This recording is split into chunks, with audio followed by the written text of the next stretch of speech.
A very high percentage of the voiceover recordings that I do, particularly on this side of lockdown, are done without the client being physically present in the same space. How do I get the best results? In this short video, I'll share some insights as well as a trick or two. Remote recordings has become a thing. What do I mean by remote recording? It's in instances in which I'll receive a script, whether it be for a corporate video or radio ad or TV commercial or whatever, and where the client isn't physically present with me as I record the script. More times than not, here's how I tackle it. If it's a short script, I record it a couple of times and then I send the client options as WAV audio files. How short is a short script, you ask? I usually do options for reads that are under 5 minutes. If it's a 20-minute read, options, at least in my case, wouldn't work, and that's simply based on the volume of work that I'm expected to churn out. If it's a promo for a TV channel, I might share 4 to 5 options. If I'm very familiar with the style and the expectation from certain clients, then I might share fewer options because I'm aware and I'm tuned into what they like.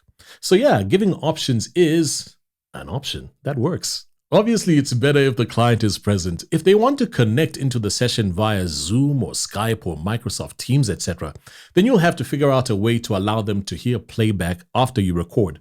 Simply put, if they say, "I like that take, let me hear it back," then you should be able to provide that. You see, they're accustomed to getting playback during in-person sessions at studios, so for them, it's not a luxury.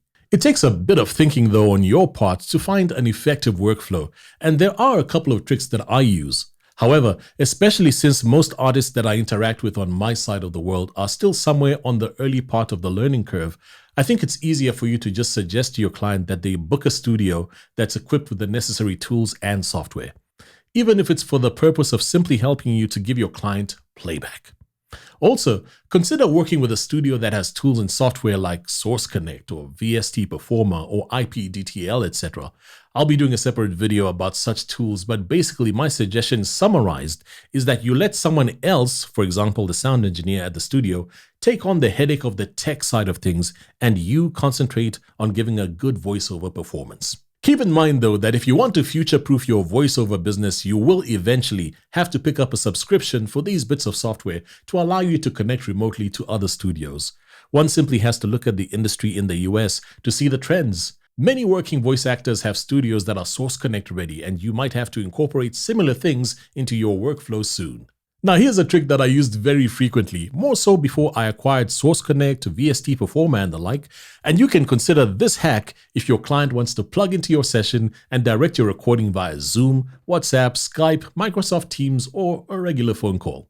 First, have a device that's specifically for communicating with a client, so let's call this device A.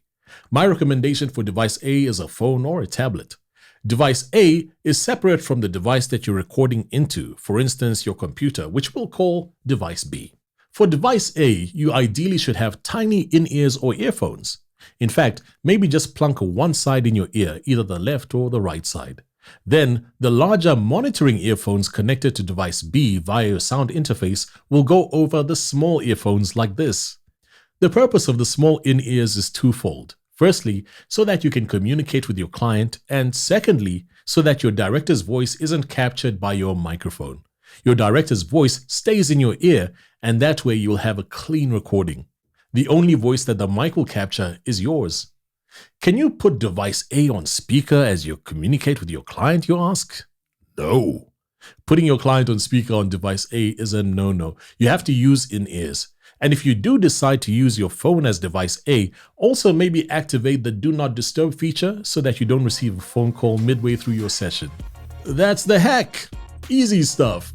The only other thing you might need to be careful of with this hack is the phone hum, that noise that the phone tends to make when it's searching for network. So perhaps use a Wi-Fi connection for device A, then activate airplane mode.